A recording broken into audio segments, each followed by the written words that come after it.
നമസ്കാരം. ഇഫക്ട് ന്യൂസിലേക്ക് ഏവർക്കും സുസ്വാഗതം.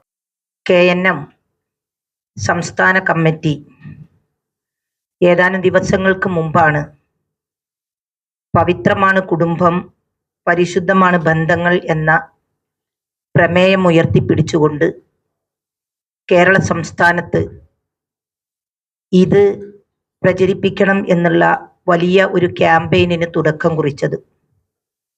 ആ തുടക്കം കുറിക്കുമ്പോൾ ഇന്നിൻ്റെ കാലഘട്ടത്തിൽ ഏറെ പ്രസക്തമായ ഒരു വിഷയമാണ് ഈ കുടുംബത്തിൻ്റെ പവിത്രത എന്ന് പറയുന്നത്. ബന്ധങ്ങളുടെ പവിത്രത എന്ന് പറയുന്നത് ഇന്ന് കാലം ചർച്ച ചെയ്യേണ്ട വിഷയം തന്നെയാണ് എന്നുള്ളത് നമ്മൾക്കറിയാം. മഹാനായ റസൂലുള്ളാഹി സ്വല്ലല്ലാഹു അലൈഹി വസല്ലം ഒരു ദിവസം മദീന പള്ളിയിലിരിക്കുമ്പോൾ സാധാരണത്തേതുപോലെ അള്ളാഹുവിൻ്റെ പ്രവാചകൻ മുത്ത് മുഹമ്മദ് മുസ്തഫ സ്വല്ലല്ലാഹു അലൈഹി വസല്ലമക്ക് ചുറ്റും സഹാബാക്കൾ ഇരിക്കുന്നുണ്ട്. ആ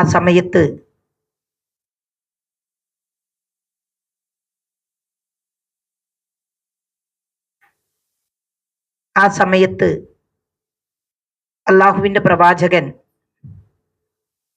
അവരോട് പറഞ്ഞു കൊടുക്കുകയാണ്, ഇനി ഈ മദീന പള്ളിയുടെ കവാടം കടന്ന് വാതില് കടന്ന് ഒരാൾ ഇങ്ങോട്ട് വരും.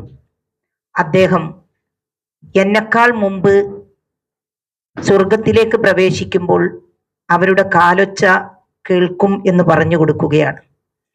എല്ലാവരും ആരായിരിക്കും ആ ഭാഗ്യവാൻ എന്നുള്ള നിലക്ക്, ആരായിരിക്കും ആ കടന്നു വരുന്നവർ എന്ന് വിചാരിച്ചുകൊണ്ട് എല്ലാവരും ആ വാതിലിലേക്ക് ഉറ്റി നോക്കി നിൽക്കുകയാണ്.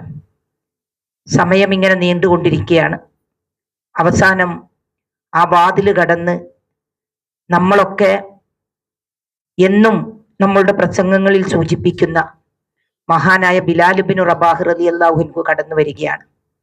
ആരാണ് ബിലാൽ എന്നുള്ളത് നമ്മൾക്കൊക്കെ അറിയാം.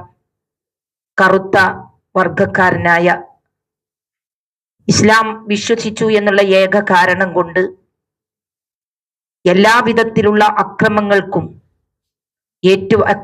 ഏറ്റുവാങ്ങേണ്ടി വന്ന മഹാനായ ബിലാൽ ഇബ്നു റബാഹ് റളിയല്ലാഹു അൻഹു വിശ്വസിച്ചു എന്നുള്ള ഏക കാരണം കൊണ്ട് നെഞ്ചത്ത് കരിങ്കല്ല് വെച്ച് കെട്ടിയിട്ട് ആ കയറ് അറബി കുട്ടികളുടെ കയ്യിൽ വെച്ച് കൊടുത്ത് ചുട്ടുപൊള്ളുന്ന മണലാരണ്യത്തിലൂടെ വലിച്ചിഴക്കുന്ന സമയത്തും ബിലാലെ ഇനി ഇതിൽ നിന്ന് മാറാറായില്ലേ എന്ന് ചോദിക്കുമ്പോൾ അല്ലാഹു അഹദ് എന്ന് മുഴുവൻ പറയാൻ കഴിയാതെ അഹദ് അഹദ് എന്നുച്ചരിച്ച് ആ മരണം തൊണ്ടക്കുഴിയിലെത്തിയ ആ സമയത്ത് ദാഹിച്ചവശനായ ബിലാൽ ഇബ്നു റബാഹ് റളിയല്ലാഹു അൻഹു ഒരു തുള്ളി വെള്ളത്തിന് വേണ്ടി അവരുടെ മുമ്പിൽ യാചിച്ചപ്പോൾ ആ വായിലേക്ക് കാർക്കിച്ചു തുപ്പിക്കൊടുത്തത്, വെള്ളം കിട്ടാതെ വെള്ളം കൊടുക്കാതെ കാർക്കിച്ചു തുപ്പിക്കൊടുത്തത് ദാഹത്തിന്റെ കൊടുമ കൊണ്ട് ഇറക്കിയ ബിലാൽ ഇബ്നു റബാഹ് റളിയല്ലാഹു അൻഹു വാതിൽ കടന്നു വരുമ്പോൾ എല്ലാവരും അത്ഭുതത്തോടുകൂടി പ്രവാചകന്റെ മുഖത്തേക്കും അതുപോലെ തന്നെ ബിലാൽ റളിയല്ലാഹു അൻഹുവിന്റെ മുഖത്തേക്കും നോക്കി. ഈ അടിമയായിരുന്ന ബിലാൽ ഇബ്നു റബാഹ് റളിയല്ലാഹു അൻഹുവാണ് സ്വർഗത്തിലേക്ക് അള്ളാഹുവിന്റെ പ്രവാചകൻ പ്രവേശിക്കുമ്പോൾ ഒരു പടി മുന്നിലായി കൊണ്ട് കാലൊച്ച കേൾക്കും എന്ന് പറയുന്നത്. ബിലാലിന്റെ ചുറ്റും കൂടി അവർ. എന്നിട്ട് അവർ ചോദിച്ചു, ബിലാൽ റളിയല്ലാഹു അൻഹുവിനോട് അവർ ചോദിച്ചു, ബിലാൽ, എന്താണ് അള്ളാഹുവിന്റെ പ്രവാചകൻ നിങ്ങളെക്കുറിച്ചാണ് പറഞ്ഞത്? നിങ്ങൾ സ്വർഗത്തിലേക്ക് നേരത്തെ പ്രവേശിക്കുമെന്ന് പറയുന്നു. ഞങ്ങളൊക്കെ ചെയ്യാത്ത നിങ്ങൾ ചെയ്യുന്ന ഏറ്റവും വലിയൊരു കർമ്മം എന്താണ് എന്നുള്ളത് ഞങ്ങൾക്ക് കൂടി ഒന്ന് പറഞ്ഞു തരുമോ എന്ന് ചോദിക്കുകയാണ്. അദ്ദേഹം പറഞ്ഞു, ഞാൻ എപ്പോഴും എനിക്ക് ഒളിവുണ്ടാവും എന്നുള്ളത്. കിടക്കുന്ന സമയത്ത് പോലും, ഞാൻ കിടക്കുന്ന സമയത്ത് എന്ന് പറയുമ്പോൾ ഉറങ്ങുന്ന സമയം വരെ ഞാൻ ഒളു എടുത്ത്, ഉറക്കത്തിൽ പോലും ഞാൻ ഒളു നഷ്ടപ്പെട്ടാൽ എഴുന്നേറ്റ് ഒളു എടുക്കുന്നയാളാണ് എന്ന് പറയുകയാണ്. എനിക്ക് ഏത് സമയത്തും ഒളു ഉണ്ടാകും എന്ന് പറയുകയാണ്. അങ്ങനെ ആ സഹാബാക്കൾ അള്ളാഹുവിന്റെ പ്രവാചകരോട് പോയി ചോദിച്ചു, റസൂലെ, എപ്പോഴും ഒളു ഉണ്ടാകും, അതുകൊണ്ടാണോ ബിലാൽ റളിയല്ലാഹു അൻഹു നേരത്തെ കാലൊച്ച കേൾക്കും എന്ന് പറയാൻ കാരണം എന്ന് ചോദിച്ചു. റസൂല് തലയാട്ടിയില്ല. റസൂൽ അതിന് പ്രതികരിച്ചില്ല. വീണ്ടും അവർ പോയി ചോദിച്ചു ബിലാൽ റളിയല്ലാഹു അൻഹുവിനോട്, ഞങ്ങൾക്കില്ലാത്ത ഇതല്ലാത്ത മറ്റേതെങ്കിലും ശ്രേഷ്ഠത നിങ്ങൾക്കുണ്ടോ എന്ന് ചോദിക്കുകയാണ്. അപ്പോ ബിലാൽ ഇബ്നു റബാഹ് പറഞ്ഞു കൊടുത്തത്, ഞാൻ ഇന്നുവരെ ആരോടും തെറ്റിയിട്ടില്ല.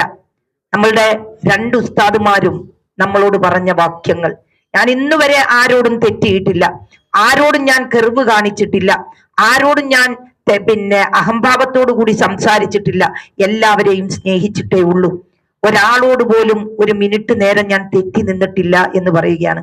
അതാണ് അമീൻ മൗലവി നമ്മളോട് സൂചിപ്പിച്ചത്. തിങ്കളാഴ്ച നമ്മൾ നോമ്പ് നിൽക്കുന്നു, 3 ദിവസത്തിൽ കൂടുതൽ തെറ്റി നിൽക്കരുത് എന്നുള്ളത് നമ്മളെ പഠിപ്പിച്ച, 3 ദിവസത്തിൽ കൂടുതൽ ഒരു മുഅ്മിനായ ഒരു മുസ്ലിമായ മനുഷ്യൻ മറ്റൊരാളുമായി തെറ്റി നിൽക്കരുത് എന്ന് നമ്മളെ പഠിപ്പിക്കുകയാണ്. ആ പഠിപ്പിച്ച പ്രവാചകൻ തിങ്കളാഴ്ച ദിവസം മഗ്‌രിബിന് ശേഷം തിങ്കളാഴ്ച രാത്രി നമ്മൾ അതുവരെ ചെയ്ത നമ്മളുടെ അമലുകളൊക്കെ തന്നെ അള്ളാഹുവിലേക്ക് ഉയർത്തപ്പെടും എന്ന് പറയുമ്പോൾ തിങ്കളാഴ്ച വരെ നമ്മൾ നല്ല രൂപത്തിൽ ജീവിച്ചു. ചൊവ്വാഴ്ച രാവിലെ നമ്മൾ തെറ്റിയിട്ടുണ്ടെങ്കിൽ ചൊവ്വയും ബുധനും കഴിഞ്ഞ് 3-ാമത്തെ ദിവസം വ്യാഴാഴ്ച വരുമ്പോൾ നമ്മൾ ചെയ്യുന്ന പ്രവർത്തനങ്ങൾ, നമ്മൾ ചെയ്യുന്ന അമലുകൾ നിരർത്ഥകമാകാതിരിക്കണമെങ്കിൽ കുടുംബം തെറ്റി നിൽക്കുന്നത് ശരിയല്ല എന്നുള്ളത് അവരവരുടെ പ്രസംഗത്തിൽ നമ്മളോട് സൂചിപ്പിച്ചു. അപ്പൊ വ്യാഴാഴ്ച വരുമ്പോഴേക്കിനും 3 ദിവസമാകും. നമ്മൾ ചെയ്ത പ്രവർത്തനങ്ങൾ അത് നിരർത്ഥകമാകാതിരിക്കുന്നതിന് വേണ്ടി ബന്ധങ്ങൾ ചേർത്തുകൊണ്ട് പോകണം എന്നുള്ളത് നമ്മളോട് പറഞ്ഞു. ഞാൻ ആ വിഷയത്തിലേക്ക് വരുകയല്ല. അപ്പൊ നമ്മള് അള്ളാഹുവിന്റെ പ്രവാചകൻ പറഞ്ഞ ബിലാൽ ഇബ്നു റബാഹ് റളിയല്ലാഹു അൻഹു, ഞാൻ ഒരാളോടും തെറ്റാറില്ല എന്നുള്ളതും ഞാൻ ആരെയും വഞ്ചിക്കാറില്ല എന്നുള്ളതും എല്ലാവരോടും സ്നേഹത്തോടും താല്പര്യത്തോടും കൂടി മാത്രമേ ഞാൻ വർത്തിക്കാറുള്ളൂ എന്നുള്ളത് പറഞ്ഞപ്പോൾ വീണ്ടും അവര് പ്രവാചകന്റെ മുമ്പിലേക്ക് പോയി. പോയിട്ട് പ്രവാചകരോട് പറഞ്ഞു, പ്രവാചകരെ, ഇതാണ് ബിലാൽ റളിയല്ലാഹു അൻഹു പറഞ്ഞത്, അത് ശരിയാണോ എന്ന് ചോദിക്കുകയാണ്. അതെ എന്ന് പറഞ്ഞു കൊടുക്കുകയാണ്. നമ്മൾ ഏറ്റവും നല്ല ബന്ധം സ്ഥാപിക്കലാണ് അള്ളാഹുവിന്റെ അടുക്കൽ സ്വർഗം കിട്ടാൻ നമ്മൾക്ക് ഏറ്റവും പ്രബലമായ അല്ലെങ്കിൽ ഏറ്റവും ബന്ധങ്ങളുടെ കൂട്ടത്തിൽ ഒരാളെയും വെറുപ്പിക്കാതെ, ഒരാളെയും കുറ്റപ്പെടുത്താതെ, ഒരാളോടും തെറ്റ് ചെയ്യാതെ, ഒരാളോടും തെറ്റി നിൽക്കാതെ നമ്മൾ നമ്മളുടെ ജീവിതം മുന്നോട്ട് കൊണ്ടുപോകണം എന്നുള്ളത് അള്ളാഹുവിന്റെ പ്രവാചകൻ നമ്മളെ പഠിപ്പിച്ചു തരികയാണ്. എന്താ നമ്മളുടെ കാലത്തിന്റെ പോക്ക്? കാലത്തിന്റെ കുത്തൊഴുക്കിൽ ഞാനും നിങ്ങളുമൊക്കെ സഞ്ചരിച്ചു കൊണ്ടിരിക്കുമ്പോൾ ഈ 2025 വന്നപ്പോൾ നമ്മളൊക്കെ കേൾക്കാൻ ആഗ്രഹിക്കുന്നതിനേക്കാൾ അപ്പുറത്തേക്ക്, നമ്മളൊക്കെ കേൾക്കാൻ അല്ലെങ്കിൽ ഇഷ്ടപ്പെടാത്ത എന്തൊക്കെയാണ് നമ്മളുടെ നാട്ടിലേക്ക് കടന്നു വന്നത്. എന്തിനൊക്കെ നമ്മൾ സാക്ഷ്യം വഹിച്ചു. അഫാൻ എന്ന് പറയുന്ന ചെറുപ്പക്കാരൻ, സാക്ഷര കേരളം, സുന്ദര കേരളം എന്ന് പേര് കേട്ട കേരളക്കരയിൽ അഫാൻ എന്ന് പറയുന്ന ചെറുപ്പക്കാരൻ മുസ്ലിമാണ്.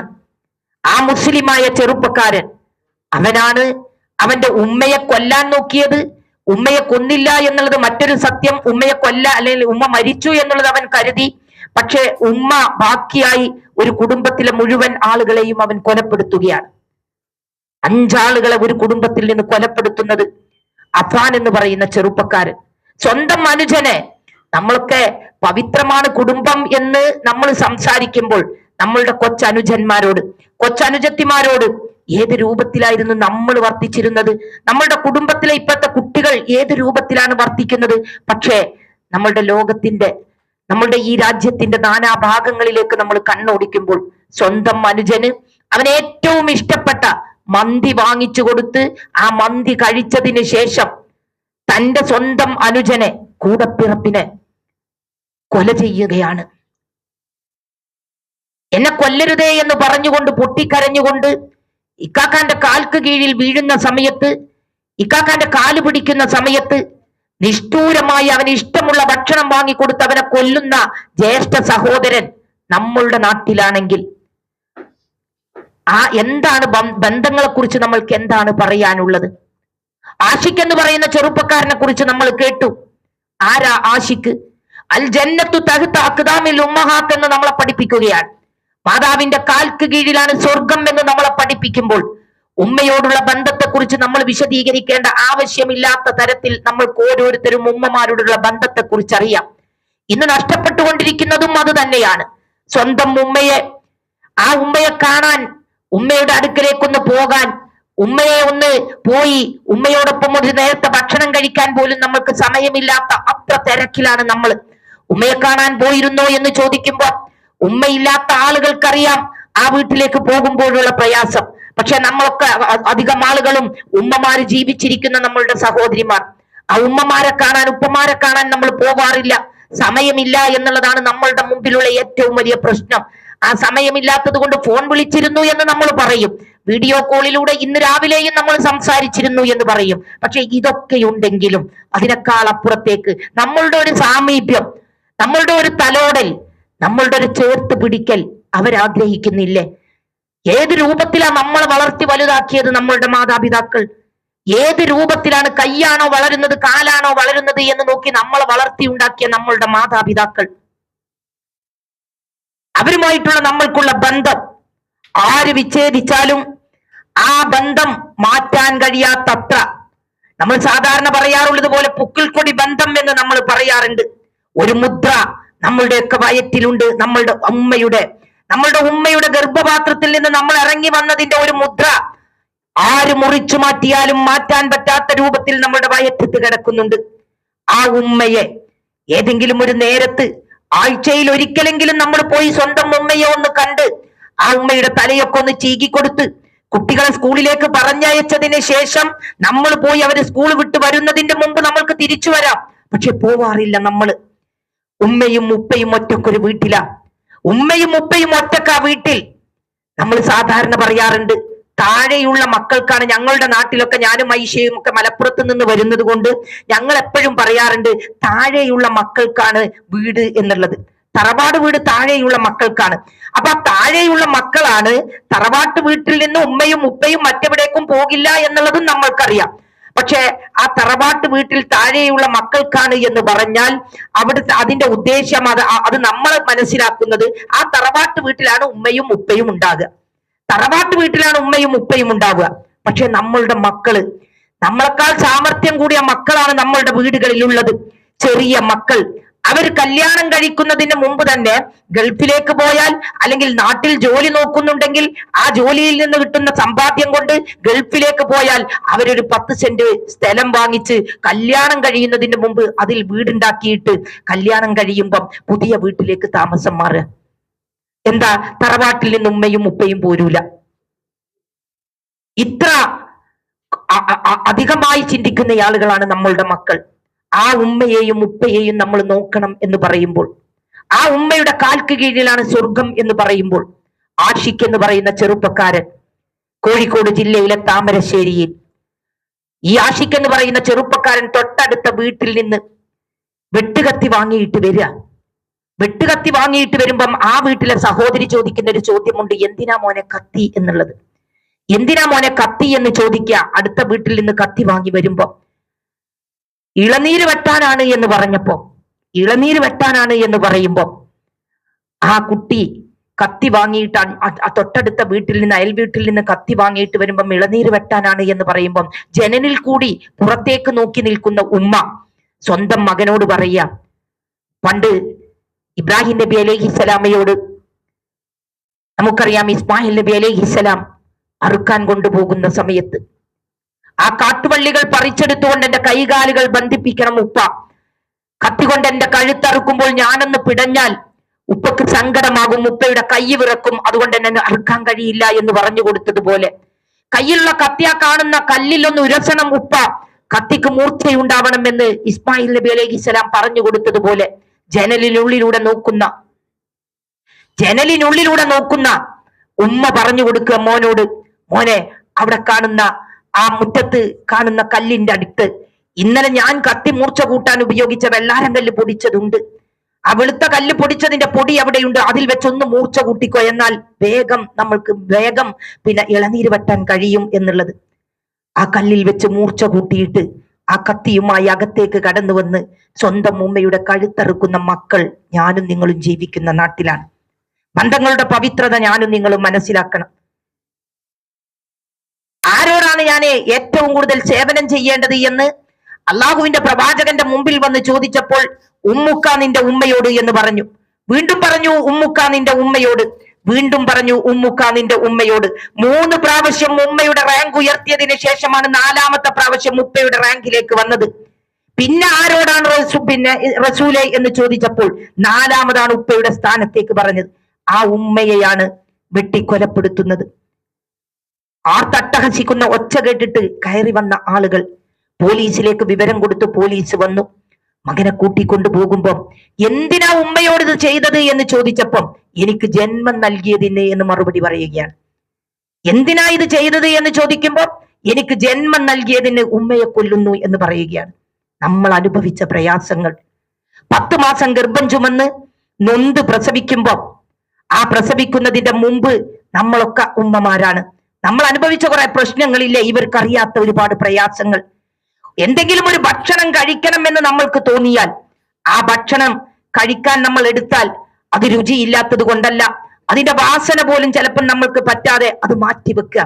തലകറങ്ങിയും തലവേദനിച്ചും വിശപ്പ് സഹിച്ചും ഛർദിച്ചും അവശരാകുന്ന സമയത്തും അതൊക്കെ നമ്മൾ സഹിച്ചത് നമ്മളുടെ മക്കൾക്ക് വേണ്ടി.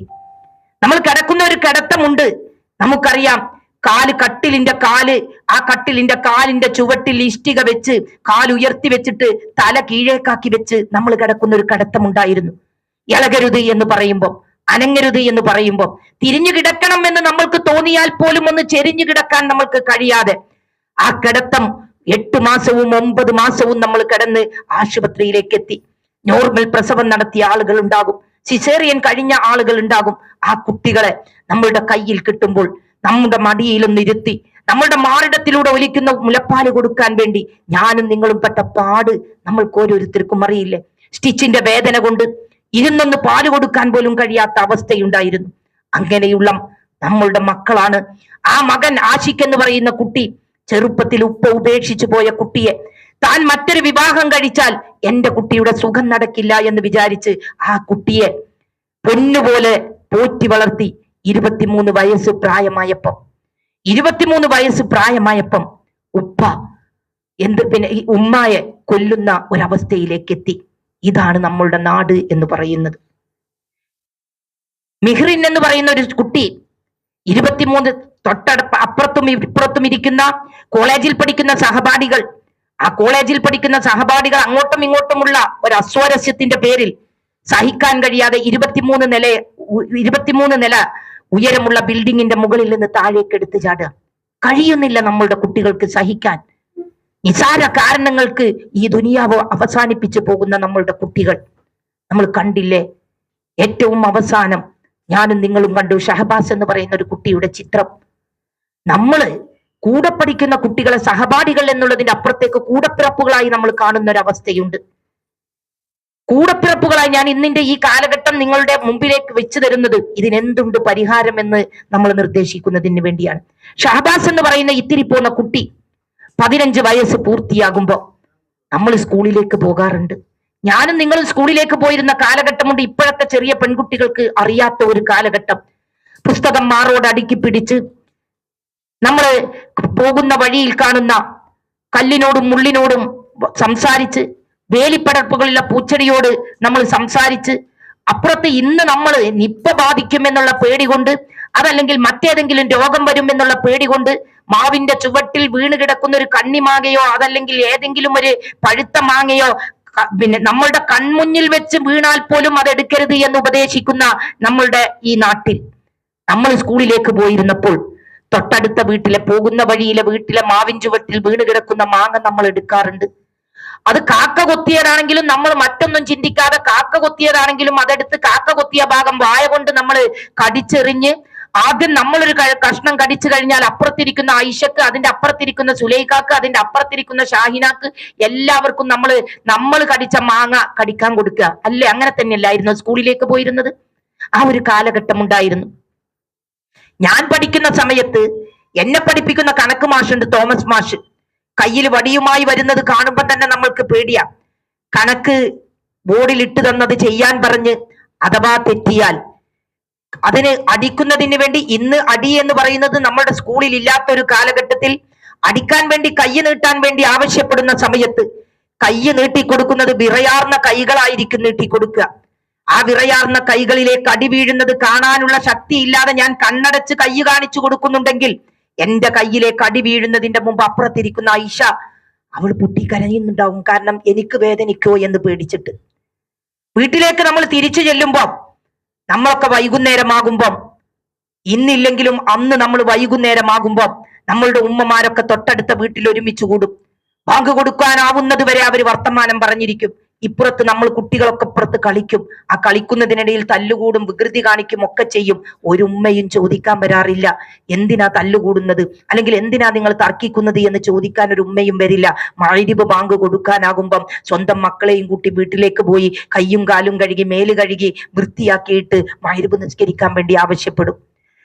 രാത്രി വീട്ടിലേക്ക് കയറി വരുന്ന ഉപ്പ എന്തെങ്കിലും വീട്ടിന്റെ ഉള്ളിൽ ഏതെങ്കിലും തരത്തിൽ അനുജനും അനുജത്തിയും തമ്മിൽ തല്ലുകൂടുന്നത് കണ്ടാൽ, അല്ലെങ്കിൽ എന്തെങ്കിലും തരത്തിലുള്ള വഴക്കുണ്ടായാൽ ഉപ്പ വടിയുമായിട്ട് വന്ന് അടിക്കാനൊരുങ്ങുമ്പം വാവിട്ട് കരയുന്ന തന്റെ കളിക്കൂട്ടുകാരൻ, ആ കളിക്കൂട്ടുകാരൻ കരയുന്നത് കാണുമ്പം വേലിക്കൽ വന്ന് എത്തി നോക്കിയിട്ട് എന്തിനാ ഇവൻ കരയുന്നത് എന്ന് നോക്കി നിൽക്കുന്ന നമ്മളുടെ തലേ ദിവസം തല്ലുകൂടിയതാണെങ്കിലും അന്നേ ദിവസം പകല് തല്ലുകൂടിയതാണെങ്കിലും അവന് കരയുമ്പോൾ അത് സഹിക്കാൻ കഴിയാതെ വീട്ടിന്റെ ഉള്ളിലേക്ക് ചെല്ലാൻ പേടിയായിട്ട് വേലിക്കൽ നിന്ന് എത്തി നോക്കുന്ന കൂട്ടുകാരൻ നമ്മൾക്കുണ്ടായിരുന്നു. ആലോചിച്ചു നോക്കിയേ, ആ കുട്ടിയാണ്, ആ കുട്ടികളാണ് ഒപ്പം പഠിക്കുന്ന 15 വയസ്സ് പ്രായമായ ഷഹബാസ് എന്ന് പറയുന്ന കുട്ടിയെ നെഞ്ചക്കുപയോഗിച്ച് കൊലപ്പെടുത്തിയത്ര. നെഞ്ചക്കുപയോഗിച്ച് കൊലപ്പെടുത്തി എന്ന് ഒരായുധത്തിന്റെ പേരാണ് നെഞ്ചക്ക് എന്ന് പറയുന്നത്. ചുറ്റികയെക്കുറിച്ചും കത്രികയെക്കുറിച്ചും കത്തിയെക്കുറിച്ചും ഒക്കെ നമ്മൾ കേൾക്കുമ്പോൾ ഞാൻ നെഞ്ചക്ക് എന്താണ് എന്ന് എനിക്കറിയാത്തത് കൊണ്ട് ഞാൻ ഗൂഗിൾ പരിശോധിച്ചു. ഗൂഗിൾ പരിശോധിച്ചിട്ടാണ് ഞാൻ നെഞ്ചക്ക് എന്താണ് എന്ന് കണ്ടുപിടിച്ചത്. നിങ്ങൾ ആലോചിച്ച് നോക്കിയേ, അവിടേക്ക് എത്തി നമ്മളുടെ കുട്ടികൾ.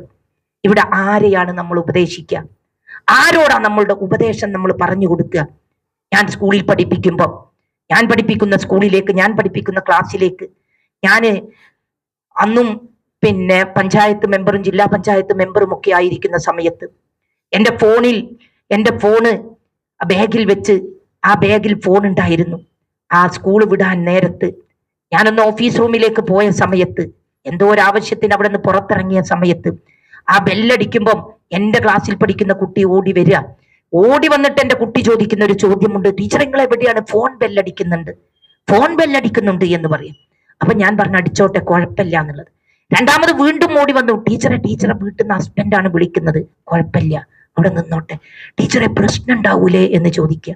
ടീച്ചറെ പ്രശ്നം ഉണ്ടാവൂലേ? എന്ത് പ്രശ്നം? പ്രശ്നം ഉണ്ടാവൂല ടീച്ചർ, ആ ഫോൺ എടുക്കുന്നു പറയാം. അപ്പോഴും ഞാൻ പറഞ്ഞ ഒരു പ്രശ്നമല്ല, അവിടെ നിന്നോട്ടെ, ഞാൻ തിരിച്ചു വിളിച്ചോളാം എന്ന് പറയാം. അപ്പൊ ആ കുട്ടി പറയാ ഇതിന്റെ വീട്ടിലാണെങ്കിൽ. കുട്ടി ആകെ ടെൻഷനില്ല. പിറ്റേ ദിവസം രാവിലെ വന്നിട്ട് ബെല്ലടിക്കുന്നതിന്റെ മുമ്പ് ഓടി വന്നിട്ട് കുട്ടി ചോദിക്കുക, ടീച്ചർ ഇന്നലെ വീട്ടിൽ പ്രശ്നം ഉണ്ടായോ?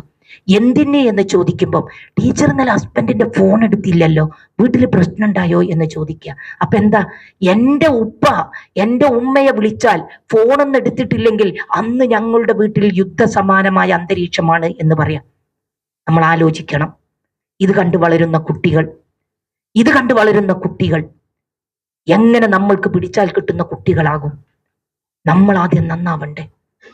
നമ്മളുടെ വീട്ടിൽ 10ാം ക്ലാസ്സിലെ പരീക്ഷ അടുക്കുമ്പോൾ പഠനത്തിന് പിന്നോക്കം നിൽക്കുന്ന കുട്ടികളെ നമ്മൾ വിളിച്ചു ചേർക്കുമ്പോൾ കുട്ടികൾ പറയുന്നത് ഞങ്ങളല്ല കുറ്റക്കാർ, വീട്ടിലെ അന്തരീക്ഷം ഞങ്ങൾ അതിനനുവദിക്കുന്നില്ല എന്നുള്ളതാ.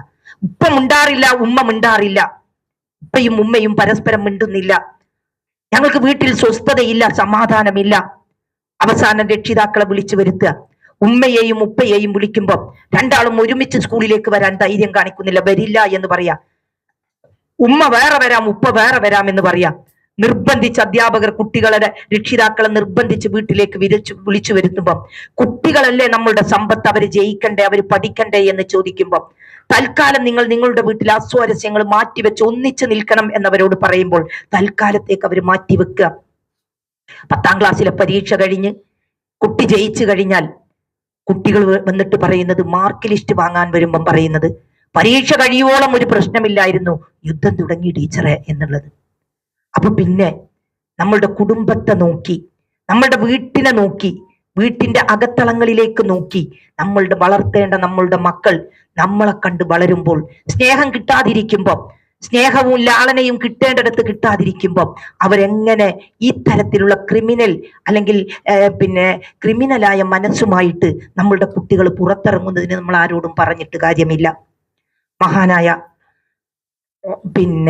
ഗസാലി റളിയല്ലാഹു അൻഹു റഹ്മഹുല്ല, നമുക്കൊക്കെ അറിയാം. ഗസാലി റഹ്മഹുല്ല അദ്ദേഹം പറയുന്നുണ്ട്, ഭാര്യയുടെ സ്നേഹത്തെക്കുറിച്ച് മനസ്സിലാക്കണമെങ്കിൽ ഭർത്താവ് രോഗിയാവണം. അല്ല, ഭർത്താവിന്റെ സ്നേഹത്തെക്കുറിച്ച് ഭാര്യ മനസ്സിലാക്കണമെങ്കിൽ ഭാര്യ രോഗിയാവണം. നമ്മളൊരു രോഗം ബാധിച്ചാൽ അറിയാം നമ്മളുടെ നമ്മളോടുള്ള സ്നേഹത്തിന്റെ ആഴം എന്ന് പറയുകയാണ്. ഭാര്യക്ക് ഭർത്താവിനെ കുറിച്ച് സ്നേഹമുണ്ടോ എന്ന് മനസ്സിലാക്കാൻ ഭർത്താവ് ദരിദ്രനാവണം. ആ ദരിദ്രനായാൽ നമ്മൾക്ക് മനസ്സിലാക്കാം ഭാര്യമാരുടെ പെരുമാറ്റം എന്താണ് എന്നുള്ളത്. ജ്യേഷ്ഠനും അനുജനും ഉപ്പയും ഉമ്മയും മരിച്ച വീട്ടിൽ സ്വത്ത് ഓരി വെക്കുമ്പം നമുക്കറിയാം അവർ തമ്മിലുള്ള ആ സന്തോഷവും സമാധാനവും എവിടം വരെ എത്തി നിൽക്കുന്നു എന്നുള്ളത്. ഉമ്മയും ഉപ്പയും വാർദ്ധക്യത്തിലെത്തിയാൽ മക്കൾക്ക് നമ്മളോട് സ്നേഹമുണ്ടോ എന്നുള്ളത് നമ്മൾക്ക് മനസ്സിലാക്കാൻ കഴിയും. എത്ര അർത്ഥവത്തായ വാക്കുകളാണ്. ഇതാണ് നമ്മളുടെ നാട്ടിൽ ഇന്ന് നടന്നുകൊണ്ടിരിക്കുന്നത്. ഈ കാലത്തിന്റെ ദോഷം എന്ന് നമ്മൾക്ക് പറയാൻ കഴിയില്ല. എല്ലാവരും ഈ കാലത്തെക്കുറിച്ച് കെട്ട കാലഘട്ടം എന്ന് പറയുകയാണ്. പക്ഷെ നമ്മൾക്ക് അങ്ങനെ പറയാൻ പാടില്ല. നമ്മൾ വിശ്വാസികളാണ്. കാലത്തെ പഴിചാരിയിട്ട് കാര്യമില്ല. നമ്മളാണ് നേരെയാവേണ്ടത്. എന്താണ് പരിഹാരം? എവിടെയാണ് നമ്മൾക്ക് ഇതിന് പരിഹാരം ഉണ്ടാക്കാൻ കഴിയുക? ആ പരിഹാരം എന്തുണ്ട് ഇതിന് പരിഹാരം എന്ന് ചോദിക്കുമ്പോൾ നമ്മൾ മടങ്ങിപ്പോകേണ്ടത് പരിശുദ്ധ ഖുർആനിലേക്കും തിരുസുന്നത്തിലേക്കും വിശ്വാസത്തിലേക്ക് നമ്മൾ മടങ്ങിപ്പോകണം. അതാണല്ലോ നേരത്തെ ഇമാം നമ്മളോട് സൂചിപ്പിച്ചത്. വിശ്വാസത്തിലേക്ക് നമ്മൾ മടങ്ങിപ്പോകണം. ലഹരിക്ക് അഡിക്റ്റ് ആവുന്ന കുട്ടികളുടെ എണ്ണം കൂടി വരികയാണ്. ലഹരിക്ക് അഡിക്റ്റ് ആവുന്ന കുട്ടികൾ, അടിമപ്പെടുന്ന കുട്ടികൾ എന്തും ചെയ്യാൻ അവരുടെ മനസ്സ് അതിന് പാകപ്പെട്ട് വരികയാണ്. അവിടെ നമ്മൾ അള്ളാഹുവിനെ കണ്ടുമുട്ടും എന്നുള്ള ബോധ്യം നമ്മൾക്കുണ്ടാവണം. ഇതിനേക്കാൾ മോശമായ ഒരു കാലഘട്ടമായിരുന്നു അള്ളാഹുവിന്റെ പ്രവാചകൻ ഇസ്ലാം മതവുമായി രംഗപ്രവേശനം ചെയ്യുന്ന സമയത്ത്. ജഅഫർ ഇബ്നു അബീ ത്വാലിബ് റളിയല്ലാഹു അൻഹു അബീസീനിയയിലേക്ക് ഹിജ്റ പോയവരുടെ കൂട്ടത്തിൽ ആ അബീസീനിയയിലേക്ക് പോയ സമയത്ത് അവിടെ വെച്ച് നജാഷിയോട് പറയുന്ന ഒരു സംസാരമുണ്ട്. ഞാൻ അവസാനിപ്പിക്കാം. അവിടെ വെച്ച് നജാഷിയോട് പറയുന്ന ഒരു വർത്തമാനമുണ്ട്. എന്താണ് അവിടുത്തെ സ്ഥിതി എന്ന് ചോദിക്കുമ്പോൾ പറയുന്ന ഒരു വർത്തമാനമുണ്ട്. അവിടെ ഒരു പ്രശ്നവുമില്ല. ഞങ്ങൾ ഏറ്റവും കൂടുതൽ വഇൻ കാനൂ മിൻ ഖബ്ലു ലഫീ ളലാലിൻ മുബീൻ എന്ന് ഓതിക്കൊടുത്തുകൊണ്ട് ഹുവല്ലദീ ബഅസ ഫിൽ ഉമ്മീന റസൂലൻ യത്ലു അലൈഹിം ആയാതിഹി വയുസക്കിഹിം വയുഅല്ലിമുഹുൽ കിതാബ വൽ ഹിക്മ വഇൻ കാനൂ മിൻ ഖബ്ലു ലഫീ ളലാലിൻ മുബീൻ എന്ന് ഓതിക്കൊടുക്കുക. അങ്ങനെയുള്ള സംസ്കാരമില്ലാത്ത ആടുമാട് കുന്നിൻ ചെരുവുകളിലൂടെ ആടുമാടുകളെ മേച്ചു നടന്ന് കായലോരത്ത് പോയി കക്ക പെറുക്കി ജീവിച്ചിരുന്ന ഒരു കാലഘട്ടത്തിൽ സ്വന്തത്തെയും ബന്ധത്തെയും തിരിച്ചറിയാത്ത ഒരു കാലഘട്ടമായിരുന്നു. കള്ളിലും പെണ്ണിലും യുദ്ധത്തിലും അതിന് മൂന്നിലും അടിമപ്പെട്ടുകൊണ്ട് മുന്നോട്ട് പോയിരുന്ന ഒരു കാലഘട്ടത്തിൽ സ്വന്തം ഭാര്യയെ ഒട്ടകത്തിന്റെ പുറത്തിരുത്തി, സ്വന്തം പെങ്ങളെ ഒട്ടകത്തിന്റെ പുറത്തിരുത്തി ആ മക്കയുടെ പ്രാന്തപ്രദേശങ്ങളിലൂടെ എവിടേക്കെങ്കിലും ഒന്ന് പോവുകയാണ് എന്ന് വിചാരിച്ചാൽ നട്ടപ്പാതിര നേരത്തല്ല പട്ടാപ്പകൽ ആ ഭാര്യയെ ഒട്ടകത്തിന്റെ പുറത്ത് കയറിയിരിക്കുന്ന ഭാര്യയെ സ്വന്തം ഭർത്താവിന്റെ മുമ്പിൽ വെച്ച് അവളെ പിടിച്ച് താഴേക്കിറക്കി അവരിഷ്ടമുള്ള രൂപത്തിൽ ആ പെണ്ണിനെ ഉപയോഗിക്കുന്ന കാലഘട്ടം. ചോദിക്കാനും പറയാനും ആളില്ലായിരുന്നു. യുദ്ധമില്ലാതെ ജീവിക്കാൻ പറ്റാത്ത ഒരു കാലഘട്ടം. തൊട്ടടുത്ത അയൽവാസിയുടെ വീട്ടിലെ ഒരു ചെടിയുടെ ഇല കടിച്ചതിന്റെ പേരിൽ 45 വർഷക്കാലം ഉക്കാല ചന്തയിൽ വെച്ച് പേരിനും പെരുമക്കും യുദ്ധം ചെയ്തിരുന്ന സമൂഹത്തിന്റെ ഇടയിലേക്കാണ് പ്രവാചകൻ കടന്നു വന്നത്. ആ അവസ്ഥയൊന്ന് ആലോചിച്ചു നോക്കിയ. വിശ്വാസമില്ലാത്ത കല്ലുകരട് കാഞ്ഞിരക്കുറ്റി മുതൽ മുള്ളുമുരട് മൂർഖൻ പാമ്പ് വരെ ആരാധ്യ വസ്തുക്കളായി കൊണ്ടു നടന്നിരുന്ന കഅബ ദേവാലയത്തിൽ പ്രതിഷ്ഠിക്കാത്ത ബിംബങ്ങളില്ലായിരുന്നു. അങ്ങനെയുള്ള ആളുകൾക്ക് മുമ്പിലേക്ക് ഇഖ്റ ബിസ്മി റബ്ബിക്കല്ലദീ ഖലഖൽ ഇൻസാന മിൻ അലഖ് ഇഖ്റ വറബ്ബുക്കൽ അക്രമുല്ലദീ അല്ലമ ബിൽ കലം അല്ലമൽ ഇൻസാന മാ ലം യഅലം എന്ന് തുടങ്ങുന്ന ഏതാനും ആയത്തുകളുമായി കടന്നു വന്ന പ്രവാചകൻ. ആ പ്രവാചകൻ നിങ്ങൾ ആലോചിച്ചു നോക്കിയേ, അവിടെ ഉണ്ടാക്കിയ മാറ്റം ആ മാറ്റമാണ് ഇന്ന് ഞാനും നിങ്ങളുമൊക്കെ ആസ്വദിച്ചു കൊണ്ടിരിക്കുന്നത്. അവരനുഭവിച്ച ത്യാഗങ്ങൾ, അവരനുഭവിച്ച വേദനകൾ എത്രമാത്രമായിരുന്നു. ആ ത്യാഗങ്ങളും വേദനകളും അനുഭവിച്ച ആളുകൾ അവര് നമ്മൾക്ക് കാണിച്ചു തന്ന ഈ പാന്താവ്, ആ പാന്താവിൽ നിന്ന് നമ്മൾ തെറ്റിയപ്പോഴാണ്, വിശ്വാസത്തിൽ നിന്ന് നമ്മൾ വ്യതിചലിച്ചപ്പോഴാണ്, അള്ളാഹുവിന്റെ പരിശുദ്ധ ഖുർആനും തിരുസുന്നത്തും ജീവിതത്തിൽ കൊണ്ടു നടക്കുന്നതിൽ നിന്ന് ഞാനും നിങ്ങളും തെറ്റിയപ്പോഴാണ് നമ്മളുടെ കുടുംബം ശിഥിലമാകാൻ തുടങ്ങിയത്. നമ്മളുടെ ബന്ധങ്ങളുടെ പവിത്രതയെക്കുറിച്ച് നമ്മൾക്ക് മനസ്സിലാക്കാൻ കഴിയാതിരുന്നത്. നമ്മളുടെ നാട്ടിൽ നമ്മൾ ഈ കാണുന്നത് പോലെ, നമ്മളെ നാട്ടിൽ ഞാനും നിങ്ങളും ഇന്ന് അനുഭവിക്കുന്നത് പോലെയുള്ള ഏറ്റവും മോശമായ പ്രവണതകളിലേക്ക് നമ്മളുടെ മക്കളും അതുപോലെ തന്നെ നമ്മളുടെ ആളുകളും പോകാൻ തുടങ്ങുന്നത് അപ്പോഴാണ്. നമ്മൾ മനസ്സിലാക്കണം. അതിലേക്ക് നമ്മൾക്ക് തിരിച്ചു വരാൻ കഴിയണം. ആ തിരിച്ചുവരവാണല്ലോ മഹാനായ അബൂ സുഫിയാൻ റളിയല്ലാഹു അൻഹു. ആദ്യം വിശ്വസിച്ചിരുന്നില്ല. അബൂ സുഫിയാൻ റളിയല്ലാഹു അൻഹുവിനെ കുറിച്ച് നമ്മൾക്കറിയാം, വിശ്വസിച്ചിരുന്നില്ല. വിശ്വസിക്കാത്ത സമയത്ത് ഇക്രം എന്ന് പറയുന്ന ചക്രവർത്തിയുടെ മുമ്പിലേക്ക് പോവുക. ഒരു യാത്രാ മധ്യേ ആ ചക്രവർത്തിയുടെ മുമ്പിലെത്തിയപ്പോൾ രണ്ടുപേരും ഇസ്ലാം മതം സ്വീകരിച്ചിരുന്നില്ല. രണ്ടുപേരും പ്രവാചകന്റെ ശത്രുക്കളായിരുന്നു. അബൂ സുഫിയാനോട് ഈ ചക്രവർത്തി ചോദിക്കുന്ന ഒരു ചോദ്യമുണ്ട്. നിങ്ങളുടെ നാട്ടിൽ ഒരു പ്രവാചകൻ വന്നിട്ടുണ്ടല്ലോ, ആ പ്രവാചകൻ എന്താണ് പറഞ്ഞുകൊണ്ടിരിക്കുന്നത് എന്ന് ചോദിച്ചപ്പോൾ ആ പ്രവാചകൻ മോശമായതൊന്നും പറയുന്നില്ല. നമ്മള് കുടുംബ ബന്ധം ചേർക്കണം എന്ന് മാത്രമേ പറയുന്നുള്ളൂ. അള്ളാഹുവിന്റെ പ്രവാചകനെ ചതിക്കുഴിയിൽ ചാടിച്ചത്, അതുപോലെ തന്നെ താഴ്വാരത്തിട്ട് കല്ലെടുത്ത് ഓടിച്ചത്, തോയിഫിലേക്ക് പോയപ്പം അവിടെ നിന്ന് കല്ലെടുത്ത് ഓടിച്ചത്, ഒട്ടകത്തിന്റെ ചീഞ്ഞു നാറിയ കുടൽമാലകൾ പെരടിയിൽ കൊണ്ടുപോയിട്ട് അവിടെ നിന്ന് എഴുന്നേൽക്കാൻ പോലും കഴിയാത്ത ഒരു സമയത്ത്, അവിടെ നിന്ന് എഴുന്നേൽക്കാൻ പോലും കഴിയാത്ത സമയത്ത് കൂടി നിൽക്കുന്ന ശത്രുക്കളായ ഖുറൈശികളായ ആളുകൾ, ആ ഖുറൈശികളായ ആളുകൾ ചുറ്റും കൂടി നിന്നുകൊണ്ട് കളിയാക്കിയിട്ട് ആരെങ്കിലും ആ പിരടിയിൽ നിന്ന് ഈ കുടൽമാല എടുത്തു മാറ്റിയാൽ അവരുടെ കൈകൾ ഞങ്ങൾ വെട്ടും എന്ന് പറഞ്ഞപ്പോൾ പ്രവാചകന് ശ്വാസം കിട്ടാതെ പ്രയാസപ്പെടുന്ന സമയത്ത് മാറ്റണം എന്നുണ്ടെങ്കിലും കൂടി നിൽക്കുന്ന ശത്രുക്കളുടെ മുമ്പിൽ നിന്ന് അത് എടുത്തു മാറ്റാൻ കഴിയാതെ നിൽക്കുന്ന സമയത്ത് ഫാത്തിമ ബീവി റളിയല്ലാഹു അൻഹ ഓടി വരികയാണ്. ഫാത്തിമ ബീവി റളിയല്ലാഹു അൻഹ ഓടി വന്നു, പ്രവാചകന്റെ പിരടിയിൽ നിന്ന് അത് വലിച്ചിട്ടു, ചേർത്ത് പിടിച്ച് ഉമ്മ വെച്ച് പ്രവാചകനെ കൂട്ടിക്കൊണ്ടു പോകുമ്പോൾ അള്ളാഹുവിന്റെ റസൂൽ മുത്ത് മുഹമ്മദ് മുസ്തഫ സ്വല്ലല്ലാഹു അലൈഹി വസല്ലം കൂടി നിൽക്കുന്ന തന്റെ സഹോദരങ്ങളോട്, തന്റെ കുടുംബാംഗങ്ങളോട്, ഖുറൈശി ഗോത്രത്തിലെ തന്റെ കുടുംബങ്ങളോട് ചോദിക്കുന്നുണ്ട്, എന്തിനാ നിങ്ങൾ ഇന്നെങ്ങനെ ചെയ്യുന്നത്? ഞാൻ നിങ്ങളോട് കുടുംബ ബന്ധം ചേർക്കണം എന്ന് മാത്രമല്ലേ പറഞ്ഞിട്ടുള്ളൂ, പിന്നെ എന്തിനാ എന്നോട് ഇങ്ങനെ ചെയ്യുന്നത് എന്ന് ദയനീയമായി ചോദിക്കുന്ന ഒരു ചോദ്യമുണ്ട്. ആ പ്രവാചകനാണ് ഈ ഇസ്ലാമിന് വേണ്ടി ജനിച്ച നാടും വീടും വിട്ട് മദീനയിലേക്ക് പോയത്. മദീനയിലേക്ക് പോകുമ്പോൾ തിരിഞ്ഞു നിന്നുകൊണ്ട് മക്കയോട് ചോദിക്കുന്നുണ്ട്, മക്കയോട് പറയുന്നുണ്ട്, മക്കേ, നിന്നെ വിട്ടുപോകാൻ ഞാൻ ജനിച്ച നാട്ടിൽ നിന്ന്, ഞാൻ പിറന്ന നാട്ടിൽ നിന്ന്, ഞാൻ പിറന്ന മണ്ണിൽ നിന്ന് തിരിച്ചു പോകണമെന്ന് എനിക്കൊരു ആഗ്രഹവുമില്ല. നിന്നെ വിട്ടുപോകുമ്പോൾ എനിക്ക് സങ്കടമുണ്ട്, പക്ഷെ പോവാതിരിക്കാൻ നിർവാഹമില്ല എന്ന് പറഞ്ഞ് മദീനയിലേക്ക് ഹിജ്റ പോയതും ഈ വിശ്വാസം ജനങ്ങൾക്കിടയിലേക്ക് പ്രചരിപ്പിച്ചത് കൊണ്ടാണ്. ലാ ഇലാഹ ഇല്ലല്ലാഹ് മുഹമ്മദുർ റസൂലുള്ളാഹി എന്നുള്ള കലിമത്തിലേക്ക് നിങ്ങൾ കടന്നു വരണം എന്ന് പറഞ്ഞപ്പോൾ ഞാൻ പറഞ്ഞു വന്നത്, ഇത്രയും വികലമായ ചിന്താഗതിയുമായി നടന്നിരുന്ന ഒരു സമൂഹത്തെ അള്ളാഹുവിന്റെ പ്രവാചകന് മാറ്റിമറിക്കാൻ കഴിഞ്ഞിട്ടുണ്ടെങ്കിൽ നമ്മൾക്ക് കഴിയണ്ടേ. യുദ്ധത്തിന് വേണ്ടി സന്നാഹങ്ങളൊക്കെ ആയിട്ട് അപ്പുറത്ത് സൈന്യങ്ങൾ സന്നാഹങ്ങളുമായിട്ട് നിൽക്കുന്ന സമയത്ത് ഇപ്പുറത്ത് ഊരിപ്പിടിക്കാൻ ഒരു വാളില്ലാത്ത, ഒരു പിടി പോലും കയ്യിൽ പിടിച്ചുകൊണ്ട് നല്ലൊരു വാള് കയ്യിലില്ലാത്ത, മൂർച്ചയില്ലാത്ത വാളുമായിട്ട്, മൂർച്ചയില്ലാത്ത അമ്പുമായിട്ട് കയ്യിൽ പിടിച്ചു നിൽക്കുന്ന ഒരു വിഭാഗം ആളുകൾ ഒരു ഭാഗത്ത്, മറുഭാഗത്ത് സകല സന്നാഹങ്ങളോടും കൂടി പ്രവാചകനെയും അനുയായികളെയും ആക്രമിക്കാൻ വന്ന് നിൽക്കുന്ന ഒരു വിഭാഗം ആളുകൾ. അള്ളാഹുവിന്റെ പ്രവാചകൻ വരി ഇങ്ങനെ നിർത്തുകയാണ്. ആ വരി ശരിയാക്കി, സ്വപ്പ് ശരിയാക്കി ഇങ്ങനെ നിർത്തുമ്പോൾ പ്രവാചകന്റെ കയ്യിൽ, അള്ളാഹുവിന്റെ റസൂലിന്റെ കയ്യിൽ ഒരു വടിയുണ്ട്. ആ വടി കൊണ്ട് ഇങ്ങനെ നേരെയാക്കി നിർത്തുമ്പോൾ ഉമൈർ റളിയല്ലാഹു അൻഹു തന്റെ കാലുറക്കാത്ത പോലെ അങ്ങോട്ടും ഇങ്ങോട്ടും ചാഞ്ഞും ചെരിഞ്ഞും നിൽക്കുമ്പോൾ റസൂലുള്ളാഹി സ്വല്ലല്ലാഹു അലൈഹി വസല്ലം ചോദിക്കുക, ഉമൈറ, യുദ്ധം പൊട്ടിപ്പുറപ്പെടാറായി, ഒന്ന് നേരാൻ വണ്ണം നിന്നുകൂടെ? നമ്മളിതിനെ നല്ല സ്റ്റേണായിട്ട് നിൽക്കണ്ടേ എന്ന് പറയാം. അള്ളാഹുവിന്റെ റസൂലിന്റെ കണ്ണിലേക്ക് നോക്കി, സഹതാപത്തോടു കൂടി കണ്ണിലേക്ക് നോക്കിയിട്ട് പറയാ, റസൂലെ, നേരെ നിൽക്കാൻ ആഗ്രഹമില്ലാഞ്ഞിട്ടല്ല, എനിക്ക് നേരെ നിൽക്കണം എന്നുണ്ട്, എനിക്ക് നേരെ നിൽക്കാൻ ആഗ്രഹമില്ലാഞ്ഞിട്ടല്ല, പക്ഷേ വിശപ്പിന്റെ കാഠിന്യം കൊണ്ട് കാല് നിലത്തിറക്കുന്നില്ല റസൂലെ എന്ന് പറഞ്ഞു കൊടുക്കുക. കാല് നിലത്തിറക്കുന്നില്ല, ആരാണ് എന്നാലോചിക്കണം. ഒരു കാലത്ത് വിശ്വാസത്തിലേക്ക് കടന്നു വരാതെ എല്ലാവിധ മ്ലേച്ഛമായ പ്രവർത്തനങ്ങളുമായി മുന്നോട്ട് പോയിരുന്ന ഒരു സമൂഹത്തിന്റെ ഇടയിൽ നിന്ന് കാലുറക്കുന്നില്ല റസൂലെ വിശപ്പിന്റെ കാഠിന്യം കൊണ്ട് എന്ന് പറയാം.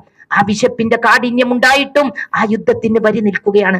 റസൂല്, എന്തെങ്കിലും തന്നാൽ എനിക്കെന്റെ വിശപ്പടക്കാമായിരുന്നു റസൂലെ എന്ന് പറയുമ്പോൾ അള്ളാഹുവിന്റെ റസൂലിന്റെ കയ്യിൽ അപ്പാരോ കൊടുത്ത 2 കാരക്ക ഉണ്ടായിരുന്നു, 2 ഈത്തപ്പഴം ഉണ്ടായിരുന്നു.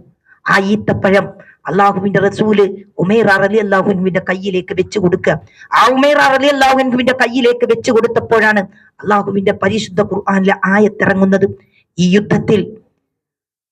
യുദ്ധത്തിൽ അവിടേക്ക് ആ പടയാളികളോട് പോരാടാൻ വേണ്ടി പോകുന്ന ആളുകൾ, അവർ യുദ്ധത്തിൽ ഷഹീദായാൽ അവർക്ക് അള്ളാഹുവിന്റെ അടുക്കൽ നിന്ന് സ്വർഗമുണ്ട് എന്ന് പറഞ്ഞു കൊടുക്കുമ്പോ റസൂലെ എനിക്ക് ഈ ഈത്തപ്പഴം വേണ്ട, എനിക്ക് ആ സ്വർഗം മതി എന്ന് പറഞ്ഞുകൊണ്ട് ആ കയ്യിൽ വാങ്ങിച്ച ഈത്തപ്പഴം തിരിച്ചു കൊടുക്കുന്ന ഉമൈറ റളിയല്ലാഹു അൻഹു, നിങ്ങൾ ആലോചിച്ചു നോക്കിയേ, അവരാർജിച്ചെടുത്ത വിശ്വാസം, ആ വിശ്വാസം വികലമാകുമ്പോഴാണ് നമ്മളുടെ നാട്ടിൽ നമ്മൾ ഉദ്ദേശിക്കാത്ത രൂപത്തിലുള്ള അരാജകത്വത്തിലേക്ക്, പരസ്പരം സ്പർദ്ധയിലേക്ക്, പരസ്പരം കണ്ടുകൂടായ്മയിലേക്ക്, ബന്ധങ്ങൾ വിച്ഛേദിക്കുന്നതിലേക്ക്, ജ്യേഷ്ഠനും അനുജനും കണ്ടാൽ മിണ്ടാത്തത്, ജ്യേഷ്ഠത്തെയും അനുജത്തെയും കണ്ടാൽ മിണ്ടാത്തത്, ജ്യേഷ്ഠന്റെ ഭാര്യയും അനുജന്റെ ഭാര്യയും കണ്ടാൽ മിണ്ടാത്തത്, ആ തരത്തിലേക്ക് നമ്മൾ പോകുന്നത്.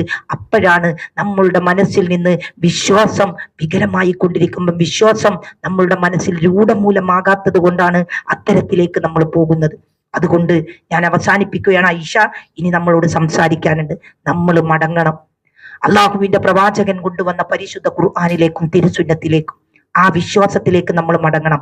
നമ്മൾ മാത്രം മടങ്ങിയാൽ പോരാ. ഖു അൻഫുസക്കും വഅഹ്ലീക്കും നാറ എന്നുള്ളത് പടച്ച തമ്പുരാൻ നമ്മളെ പഠിപ്പിക്കുകയാണ്.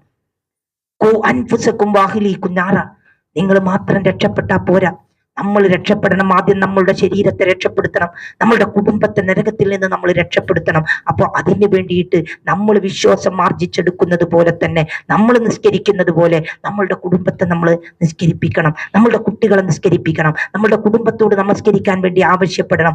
എല്ലാ നല്ല കാര്യങ്ങളും ചെയ്യാൻ അവരെ നമ്മൾ പ്രേരിപ്പിക്കണം. അവരോടൊപ്പം നമ്മൾക്കും സ്വർഗം ലഭ്യമാവണം. അമ്മാമൻ സകുലത്ത് മവാജീനുഹു ഫഹുവ ഫീ ഈശത്തിൻ റാളിയ, ആരുടെ മീസാൻ കനം തൂങ്ങുന്നോ അവര് സ്വർഗത്തിലാണ്. അമ്മാമൻ ഖഫത്ത് മവാജീനുഹു, ആരുടെ മീസാൻ കനം കുറയുന്നോ ഉമ്മുഹു ഹാബിയ വമാ അദ്റാക മാഹിയ നാറുൻ ഹമിയ എന്ന് നമ്മളെ പഠിപ്പിക്കാം. ആ നരകത്തിലേക്ക് പോകാതിരിക്കാൻ, സ്വർഗത്തിന്റെ അവകാശികളായി മാറാൻ നമ്മളൊപ്പം നമ്മളുടെ കുടുംബത്തെയും നമ്മൾ പ്രാപ്തരാക്കണം. പടച്ച തമ്പുരാൻ എല്ലാ ബന്ധങ്ങളും ചേർത്ത് പിടിച്ചുകൊണ്ട്, നല്ല പവിത്രമായ ബന്ധത്തോടുകൂടി ചേർത്ത് പിടിക്കാൻ നമ്മൾക്ക് കഴിയണം. ഇന്നെങ്കിലും ഇന്ന് തിങ്കളാഴ്ച ദിവസമാണ്. ഈ കേട്ടത് ആയിഷ ഇതിന്റെ ബാക്കി മുഴുവനും നിങ്ങളോട് സംസാരിക്കും.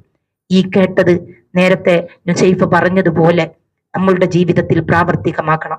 ആരെങ്കിലും നമ്മളുടെ കൂട്ടത്തിൽ തെറ്റി നിൽക്കുന്നവരുണ്ടെങ്കിൽ നമ്മൾ അങ്ങോട്ട് മിണ്ടണം. അവരിങ്ങോട്ട് മിണ്ടിയിട്ടില്ലെങ്കിലും നമ്മൾ അങ്ങോട്ട് പോയിട്ട് സംസാരിക്കണം. നമ്മൾ എത്ര നന്നായി പെരുമാറാൻ ശ്രമിച്ചാലും അവരടുക്കണ്ടേ എന്ന് പലപ്പോഴും നമ്മൾ ചോദിക്കാറുണ്ട്. ഓരോ പെരുന്നാളിനും ഖുതുബ കേൾക്കുമ്പോൾ നമ്മൾ കേൾക്കാറുള്ളത് ബന്ധങ്ങളുടെ പവിത്രതയെ കുറിച്ച് നമ്മൾ പറയും. പെരുന്നാൾ ദിവസങ്ങളിൽ ഇന്നെങ്കിലും നമ്മൾ സ്നേഹത്തോടുകൂടി കുടുംബത്തെ ചേർത്ത് പിടിക്കണം എന്ന് പറയും, അയൽവാസികളെ ചേർത്ത് പിടിക്കണം എന്ന് പറയും, അയൽവാസിയോട് നല്ല രൂപത്തിൽ പെരുമാറണം എന്ന് പറയും. ഇതൊക്കെ നമ്മളോട് പറയാറുണ്ടെങ്കിലും നമ്മൾ പലപ്പോഴും നമ്മൾ പറയും ഞാനും, അപ്പൊ അവരേത് രൂപത്തിലാണെന്നുണ്ടെങ്കിൽ ആ രൂപത്തിൽ ഞാനും പോവാം എന്ന് പറയുന്നതിന് പകരം അവരെങ്ങനെയൊക്കെയോ ആയിക്കോട്ടെ, നമ്മൾ അവരെ പോലെയല്ല. നമ്മൾ ഈ സമൂഹത്തിന് നേരായ ദിശ കാണിച്ചു കൊടുക്കേണ്ട ആളുകളാണ് എനിക്ക് മുമ്പിൽ ഇരിക്കുന്നത്. ഈ തിരുവനന്തപുരം ജില്ലയിലെ MGMന്റെ ക്രീമായ അംഗങ്ങളാണ് നിങ്ങൾ. നമ്മളാണ് മറ്റുള്ളവർക്ക് മാതൃകയാവേണ്ടത്, നമ്മളാണ് റോൾ മോഡൽ ആവേണ്ടത്.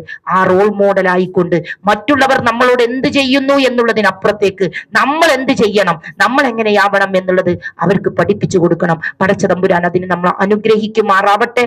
ആര് നമ്മളുടെ മുമ്പിലേക്ക് എന്ത് തന്നെ പറഞ്ഞു വന്നാലും അവരെ മൈൻഡ് ചെയ്യാതെ നഊദു ബില്ലാ, അള്ളാഹുവിൽ അഭയം തേടുക. അതുപോലെ തന്നെ തവക്കൽതു അലല്ലാ എന്ന് പറയാ, അലല്ലാ എന്ന് പറഞ്ഞ് നമ്മൾ പിന്മാറുക. നമ്മൾ അവരെ കാണുമ്പോൾ ചിരിക്കാൻ ശ്രമിക്കുക. കല്യാണത്തിന് പോകുമ്പം നമ്മൾ അവിടെ കാണുമ്പോൾ നമ്മൾ ഇപ്പുറത്തേക്ക് മാറിപ്പോകണ്ട. നമ്മൾ വിരുന്നിന് പോകുമ്പം അവരെ കാണുമ്പോൾ മാറി നിൽക്കണ്ട. പകരം നമ്മൾ വിളിക്കുന്ന കല്യാണത്തിലേക്ക് പോകുമ്പോൾ, അതുപോലെ തന്നെ സൽക്കാരങ്ങളിലേക്ക് പോകുമ്പം, മരിച്ചയിടത്തേക്ക് ചെല്ലുമ്പം, തലേ ദിവസം വരെ നമ്മളോട് മിണ്ടാത്ത ആളുകളാണെങ്കിലും അവരോട് മിണ്ടാനുള്ള ഒരു സന്മനസ് നമ്മൾക്കുണ്ടാവുക. നമ്മൾ രക്ഷപ്പെടും. പടച്ച തമ്പുരാൻ നമ്മളെ കാത്തു രക്ഷിക്കുമാറാവട്ടെ എന്ന് ആത്മാർത്ഥമായി ആഗ്രഹിച്ചുകൊണ്ട്, ആത്മാർത്ഥമായി പ്രാർത്ഥിച്ചുകൊണ്ട്, എല്ലാവർക്കും നല്ലത് മാത്രം നേർന്നുകൊണ്ട് പടച്ച തമ്പുരാൻ നമ്മളുടെ ഈ ഒത്തുചേരൽ സ്വാലിഹായ ഒരു അമലായി സ്വീകരിക്കുമാറാവട്ടെ. നാളെ സ്വർഗത്തിലേക്കുള്ള ഒരു മുതൽക്കൂട്ടായി റബ്ബിതിനെ മാറ്റട്ടെ. നരകത്തിലേക്കും സ്വർഗത്തിലേക്കും വേർതിരിക്കപ്പെടുന്ന ദിവസം സ്വർഗത്തിൽ അടുപ്പിക്കുന്നതും നരകത്തിൽ നിന്ന് അകറ്റുന്നതുമായ പ്രവർത്തനങ്ങളിൽ മുഴുകാൻ പടച്ച തമ്പുരാൻ നമ്മളെ ഏവരെയും അനുഗ്രഹിക്കുമാറാവട്ടെ എന്ന് ആത്മാർത്ഥമായി ആഗ്രഹിച്ചുകൊണ്ട് പ്രാർത്ഥിച്ചുകൊണ്ട് പടച്ച തമ്പുരാൻ എല്ലാം റാഹത്തിലാക്കട്ടെ എന്നുള്ള പ്രാർത്ഥനയോടുകൂടി ഞാൻ അവസാനിപ്പിക്കുന്നു. വാഖിർ ദഅ്വാനാ അനിൽ ഹംദുലില്ലാഹി റബ്ബിൽ ആലമീൻ. വാർത്തകളും വിശേഷങ്ങളും ഇവിടെ അവസാനിക്കുന്നില്ല. കൂടുതൽ വാർത്തകളും വിശേഷങ്ങളുമായി വീണ്ടും കണ്ടുമുട്ടുന്നവരേവർക്ക് നന്ദി, നമസ്കാരം.